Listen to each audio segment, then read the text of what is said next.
शरद पूर्णिमा की कथा। पौराणिक कथा के अनुसार माँ लक्ष्मी और भगवान विष्णु का आशीर्वाद प्राप्त करने के लिए एक साहूकार की 2 बेटियां महीने में आने वाली हर पूर्णिमा को व्रत किया करती थीं।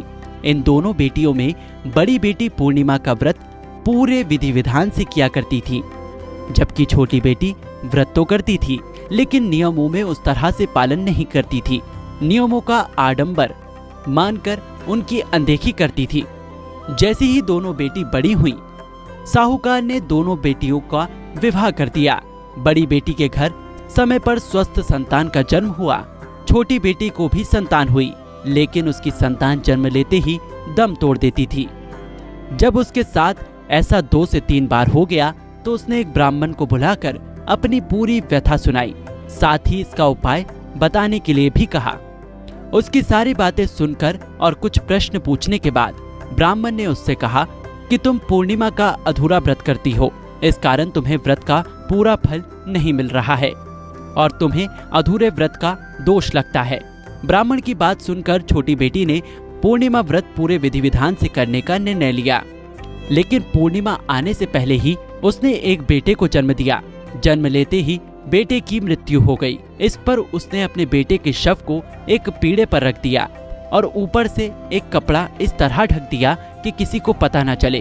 फिर उसने अपनी बड़ी बहन को बुलाया और बैठने के लिए वही पीढ़ा दे दिया, जिससे कि बड़ी बहन उस पीढ़े पर बैठने लगी।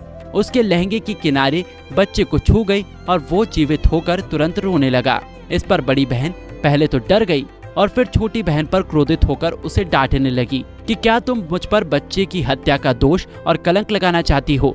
मेरे बैठने से ये बच्चा मर जाता तो? इस पर छोटी बहन ने उत्तर दिया, ये बच्चा मरा हुआ तो पहले से ही था दीदी, तुम्हारे तप और स्पर्श के कारण तो ये जीवित हो गया है। पूर्णिमा के दिन जो तुम व्रत और तप किया करती हो, उसके कारण तुम दिव्य तेज से परिपूर्ण और पवित्र हो गई हो। अब मैं भी तुम्हारी ही तरह व्रत और पूजन करूंगी। इसके बाद उसने पूर्णिमा व्रत विधि विधान से किया और इस व्रत के महत्व और फल का पूरे नगर में प्रचार किया। जिस प्रकार माँ लक्ष्मी और भगवान विष्णु ने साहूकार की बड़ी बेटी की कामना पूरी कर सौभाग्य प्रदान किया, वैसे ही हम पर भी कृपा करें। तो दोस्तों, जो भी इस कथा को सुनता है उसे व्रत के समान ही फल प्राप्त होता है।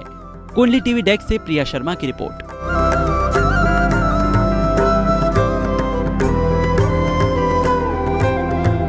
इसी तरह की और भी जानकारी लेने के लिए हमारे चैनल को सब्सक्राइब करें और नई वीडियो की नोटिफिकेशन के लिए बेल आइकॉन दबाएं। अगर आप ये वीडियो फेसबुक पर देख रहे हैं तो वीडियो को लाइक और शेयर करें।